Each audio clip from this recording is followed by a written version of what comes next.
Semuanya, kembali lagi bersama Sir dalam pembelajaran geografi pada pertemuan ketiga.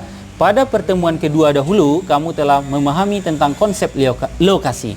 Sekarang, pada pertemuan ketiga ini, kamu akan memahami juga tentang materi pembangunan wilayah Indonesia. Ayo kita masuk saja ke dalam materinya.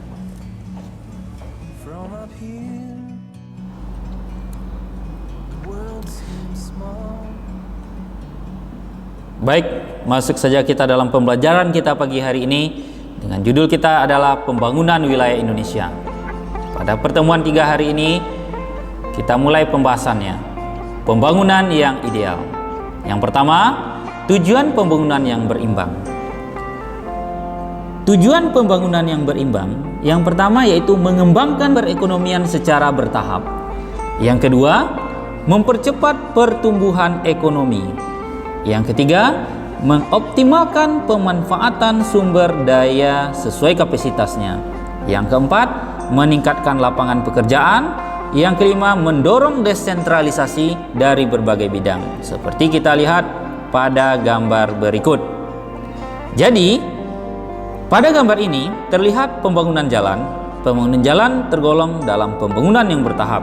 Tujuannya untuk mempercepat pertumbuhan ekonomi sehingga sumber daya alam yang ada pada suatu daerah menjadi terserap. Berikutnya, pembangunan yang ideal. Pembangunan yang ideal ini adalah upaya pembangunan yang berimbang. Upaya pembangunan yang berimbang ini yang pertama adalah bersifat lintas sektoral dan lintas wilayah. Dalam artian, pembangunan tersebut bukan dari satu sektor saja. Berarti bukan memperhatikan sektor ekonomi saja, tetapi bangunlah sektor lain. Yang kedua adalah pendekatan bottom up. Pendekatan ini yaitu dalam pembangunan kita harus melibatkan masyarakat penduduk setempat dalam mengerjakan pembangunan tersebut. Jangan dalam pengerjaan sesuatu hal kita harus mendatangkan tenaga kerja dari tempat lain. Selanjutnya adalah bekerja sama antar wilayah administratif. Ini artinya RT, RW sampai ke provinsi tingkatannya itu harus berkoordinasi. Berikutnya adalah penegakan hukum yang konsisten. Penegakan hukum yang konsisten ini akan menghindari terjadinya korupsi-korupsi.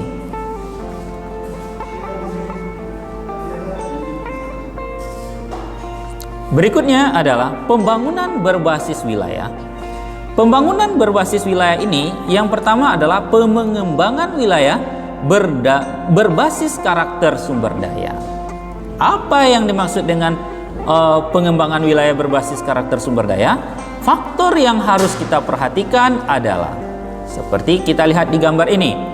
Segala bentuk pengembangan wilayah harus memanfaatkan sumber daya yang ada. Artinya, sumber daya alam pada suatu daerah harus kita optimalkan. Seperti di Maluku banyaknya terdapat cengkeh, maka cengkeh tersebut yang kita optimalkan. Bisa kita olah menjadi hal yang lain. Selanjutnya, memanfaatkan komunitas unggulan. Sama seperti tadi, ada cengkeh. Kalau di Riau ini, komunitas unggulannya kalau kita lihat adalah kelapa sawit.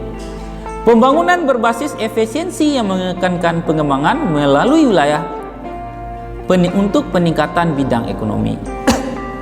Jadi, dengan adanya pembangunan tadi, kita tujuannya adalah untuk meningkatkan ekonomi kita, ekonomi bangsa.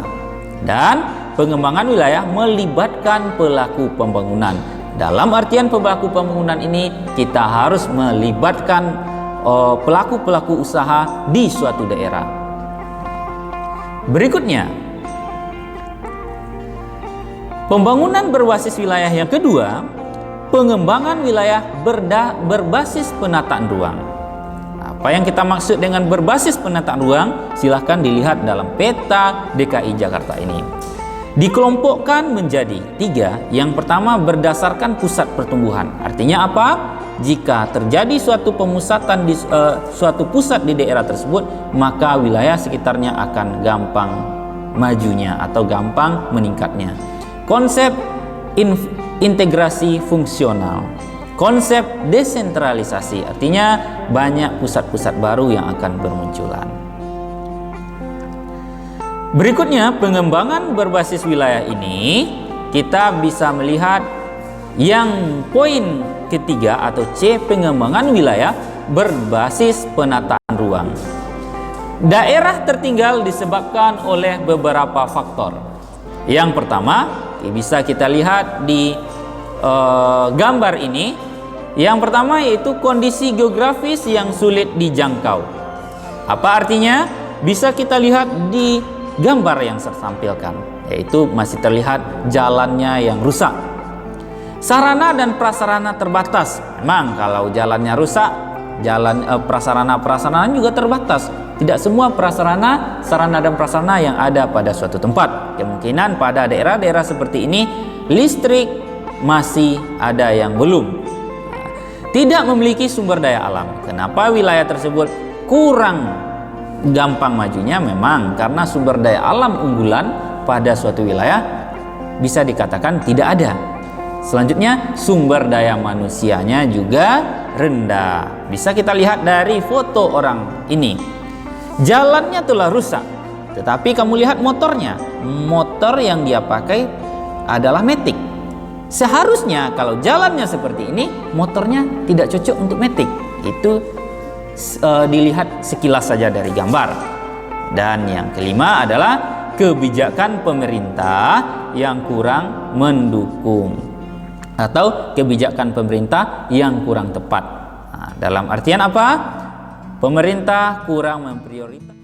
Baik, setelah kamu mengikuti pembelajaran yang saya sampaikan, maka kita sampai ke akhir pembelajaran. Dengan demikian kita simpulkan saja pembelajaran kita untuk pagi hari ini.